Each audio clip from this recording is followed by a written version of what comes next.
जय हिंद। तो दोस्तों आज हम बात करेंगे क्लास 12 के एक बहुत ही इंपॉर्टेंट चैप्टर, जिस चैप्टर का नाम है बिलियन। दोस्तों हर साल बोर्ड के एग्ज़ाम में इस चैप्टर से कम 2 क्वेश्चन पूछता रहता है। तो आज हम लोग इस चैप्टर के अंतर्गत कौन कौन टॉपिक कवर करेंगे, तो देखिए इसमें आज हम लोग पढ़ने वाले हैं बिलियन के बारे में। पहले पढ़ेंगे कि बिलियन क्या होता है, बिलियन। दूसरा का हम लोग पढ़ेंगे मूलरता क्या होता है, मूलरता के बारे में पढ़ेंगे। तीसरा का पढ़ेंगे हम लोग मूललता। इसके बाद चौथा जो हम लोग टॉपिक पढ़ने वाले हैं वाष्प दाब में अवनमन, वाष्प दाब में अवनमन।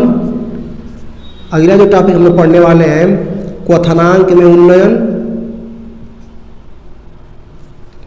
यहाँ पर थोड़ा सा मिस्टेक हो रहा है, क्वथनांक में उन्नयन।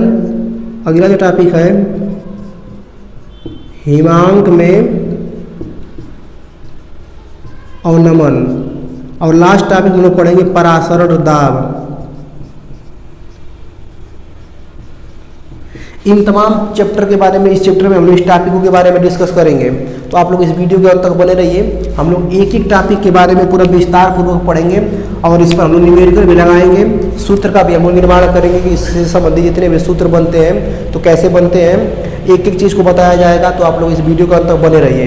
तो चलिए बिना देरी किए हुए हम लोग एक एक टॉपिक को समझते हैं। तो दोस्तों आइए सबसे पहले हम समझते हैं कि बिलियन क्या होता है। बिलियन, तो बिलियन वह होता है जिसमें बिले और विलायक आपस में मिल करके एक जिसे मिश्रण बनाते हैं उसको बिलियन कहते हैं। जैसे अगर नमक को और पानी को आपस में मिलाएंगे तो एक मिश्रण बनेगा जो बिलियन होगा। अब बिले और विलायक क्या होता है, तो देखिए बिले का मतलब ये होता है, बिले जो किसी चीज़ में घुल जाए उसको बोलते हैं बिले। तो बिले का एग्जाम्पल क्या हो जाएगा हमारा, NaCl है, नमक हो जाएगा, चीनी हो जाएगा, ये सब बिले हैं। अगर इनको पानी में घोला जाए तो ये घुल जाते हैं, तो ये बिले हैं। और विलायक क्या होता है, तो विलायक वो होता है जो इनको घोलने में मदद करता है। जैसे पानी हो गया, H2O, एल्कोहल हो गया, ये क्या है कि इनको घोल देता है। तो जब इन दोनों को मिलाएंगे, बिले और विलायक जब दोनों आपस में मिलते हैं तो बिलियन का निर्माण होता है, बिलियन का निर्माण होता है। अर्थात सिंपल सा परिभाषा हम बता सकते हैं कि जब बिले और विलायक के कण आपस में मिलते हैं तो एक बिलियन का निर्माण होता है। ठीक, तो बस इतना। तो देखिए इस चैप्टर में सबसे कोई इंपॉर्टेंट चीज़ें हैं तो जो आपको टॉपिक बताए हैं, जैसे मूलरता क्या होता है, मूललता क्या होता है, वाष्प दाब में अवनमन क्या होता है, क्वथनांक में उन्नयन क्या होता है, हिमांक में अवनमन क्या होता है, तथा परासरण दाब क्या होता है। ये बिलियन वाले चैप्टर का सबसे निचोड़ है। तो इस चीज़ को थोड़ा ध्यान से देखेंगे हम लोग। तो यहाँ पर पहला जो हम हेडिंग लिखे हुए हैं मूलरता, तो मूलरता क्या होता है ध्यान से समझिए कि मूलरता कहते किसे हैं। तो इसका परिभाषा लिखेंगे हम लोग कि 1 लीटर बिलियन में मिले हुए मोलों की संख्या को हम लोग क्या कहते हैं, मूलरता कहते हैं। 1 लीटर बिलियन में मिले हुए बिले के मोलों की संख्या को मूलरता कहते हैं। लिखेंगे हम यहाँ पर कि 1 लीटर बिलियन में घुले हुए बिले के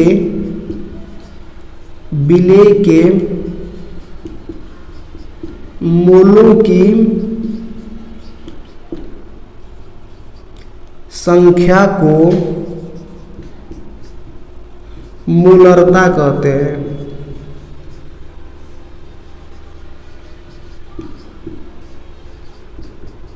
ठीक, 1 लीटर बिलियन में घुले हुए बिले के मोलों की संख्या को ही मूलरता कहते हैं। इसे कैपिटल M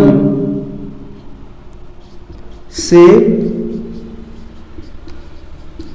प्रदर्शित करते हैं या दर्शाते हैं। ठीक, तो ये रहा इसका परिभाषा। अगर इसका हम फार्मूला बनाए तो फार्मूला कैसे बनेगा, तो हम जानते हैं कि मोलरता बराबर क्या हो जाएगा, मोलरता बराबर हमारा हो जाएगा विलेय के मोलों की संख्या बटा के बिलियन का आयतन, बिलियन का आयतन। अगर आयतन ml में है तो 1000 से मल्टीप्लाई कर देंगे, नहीं तो अगर ये लीटर में हो तो छोड़ देंगे हम लोग यहाँ पर लीटर लिख करके। ठीक, तो ये इसका फार्मूला बन गया। तो फार्मूला क्या बना हमारा, मोलरता बराबर विलेय के मोलों की संख्या, इसको यन से दिखाते हैं, यन लिख देंगे, बिलियन का आयतन को हम लोग दिखाते हैं v से। ठीक, तो अब अगर इसको हम अगर अल्फ़ाबेटिक वर्ड में लिखे तो क्या होगा, यम बराबर यन बटा के v बन जाएगा। ठीक, और हम जानते हैं कि यन बराबर क्या होता है, W/m होता है। ठीक, तो अब यन की जगह ये पूरा मान रख देंगे हम लोग, तो क्या बनेगा हमारा, यम बराबर बन जाएगा हमारा W/m, और ये v यहाँ बटा में रहेगा तो फिर अंत में यहाँ पर आ जाएगा, तो ये गुणा में v कर देंगे, अर्थात हमारा यम बराबर जो फाइनल बनेगा वो W/m v बन जाएगा। ये हमारा बन गया फार्मूला मोलरता का। ठीक, अगर ये लीटर में रहेगा तो इसको इसी तरह छोड़ देंगे, और अगर ये ml में दिया होगा तो इसको न्यूमेरिकल लगाते समय 1000 से मल्टीप्लाई कर देंगे। देखिए, इसमें सबसे जो जरूरी होता है, हम लोग ये ध्यान देते हैं कि जो अल्फ़ाबेट लिखे हैं वो किस चीज़ को दर्शा रहे हैं, तो उसको लिख लेते हैं हम लोग। तो W जो होता है विलेय का भार होता है, विलेय का भार। विलेय का भार का मतलब ये होता है कि जितना ग्राम हम, जैसे मान लीजिए कि बोल दिए हम कि 10 ग्राम नमक मिला रहे हैं तो W का मान हो जाएगा 10 ग्राम। ठीक, अगर 100 ग्राम चीनी मिला रहे हैं तो W का मान हो जाएगा 100 ग्राम। ठीक, तो यहाँ पर W विलेय का भार हो गया, और v हमको पता है कि ये आयतन है बिलियन का, बिलियन का आयतन, और इसमें क्या बचा है, m जो है ये विलेय का अणु भार है, विलेय का अणु भार। तो ये इसका फाइनल फार्मूला बन गया मोलरता का। तो आप लोग इसका स्क्रीनशॉट ले लीजिए, हम लोग बढ़ते हैं मोलरता क्या होता है, स्क्रीनशॉट ले लीजिए आप लोग। अब हम लोग समझते हैं कि मोलरता क्या होता है। ध्यान रखिएगा, मोलरता और मोललता दोनों में अंतर होता है, थोड़ा सा प्रोनाउंसिएशन करते समय ध्यान दीजिएगा आप लोग। तो अभी हम लोग जानेंगे मोलरता क्या होता है, अब हम जानेंगे कि मोललता क्या होता है। तो मोलरता में और मोललता में कुछ खास अंतर नहीं है।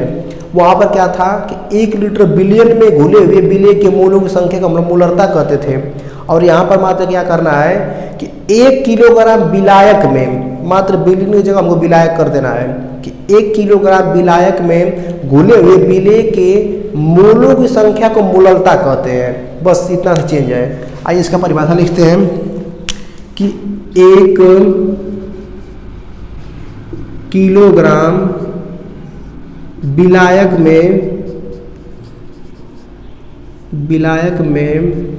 घुले हुए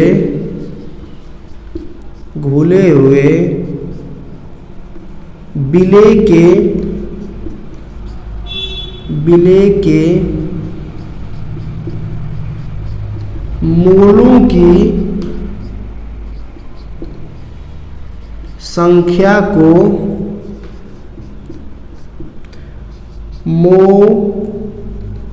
मोललता कहते हैं।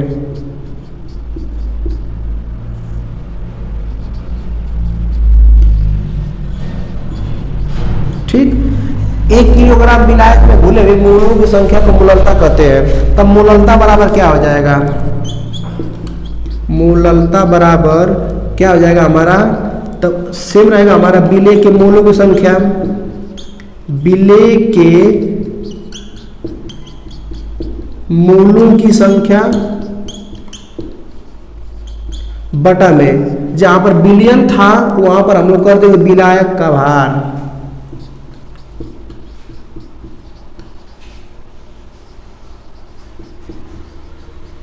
यहाँ पर कर देंगे हम लोग विलायक का भार। इसको हम लोग कैपिटल W से दिखाते हैं, इसको ध्यान दीजिएगा आप लोग। तो अगर इसको हम लोग उसी की तरफ फार्मूला बनाए तब मोलरता को हम लोग दिखाते हैं यम डैश से, यहाँ पर लिख दे रहे हैं इसको यम डैश से प्रदर्शित करते हैं। ठीक, क्योंकि यम से तो हम लोग मोलरता को प्रदर्शित करते हैं, तो सेम डिजिट से अगर हम लोग प्रदर्शित करेंगे तो दिक्कत हो जाएगा। दिक्कत का मतलब सवाल लगाने में थोड़ा सा दिक्कत आ जाएगा, तो इसको दिखाएंगे यम डैश से। यम डैश बराबर क्या हो जाएगा हमारा, यन बिलियन की मूल संख्या तो यह नहीं रहेगा, बिलियन का आयतन मात्र यहाँ पर डब्लू हो जाएगा, कैपिटल डब्लू। अब देखिए फिर हम वही चीज़ रखेंगे यहाँ पर, यन बराबर डब्लू अपन यम, यहाँ पर स्मॉल इन डब्लू है। ठीक, अब वो मान यहाँ पर लेकर के आएंगे तो क्या बनेगा हमारा, यम डैश बराबर बन जाएगा हमारा डब्लू बटा के यम, इसके बटा में कैपिटल डब्लू। अब यहाँ पर अगर एक मान कर इसको इधर भेज देंगे हम लोग तो हमारा बन जाएगा क्या, यम डैश बराबर डब्लू बटा के यम गुणा में कैपिटल डब्लू। ये फार्मूला बन गया हमारा, ये होता है मोलरता, मोलरता का फार्मूला बन गया ये। ठीक, तो इसका भी स्क्रीनशॉट ले लीजिए। और हम लोग जानेंगे कि हिमांक में अवनमन क्या होता है और बाकी चीज़ें जानेंगे, उतार लीजिए।